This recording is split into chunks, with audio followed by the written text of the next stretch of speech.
Magonjwa kwa kuku. Magonjwa mengi ya kuku yanatokana na uchafu. 80% ya magonjwa, kwa mfano kuhara damu, kipindupindu cha kuku, coccidiosis na magonjwa mengine yote yanatokana na uchafu. Na huo uchafu huwa unatokana na tabia ya kuku. Yaani kuku akishakula, akishiba, atakunya kwenye chakula, atachafua maji, ataharibu mazingira yote. Na sisi tulivyozoea kufugia kuku chini, hiyo inasababisha na kuchochea magonjwa ya kuku yawe mengi.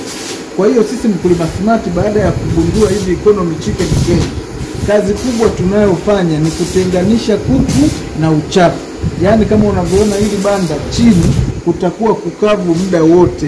Hapa tutaweka maranda, hapa hatutaweka matakataka yoyote, bali kuku wetu watakaa juu wakining'inia, na magonjwa tutakuwa tumeyadhibiti kwa 80%.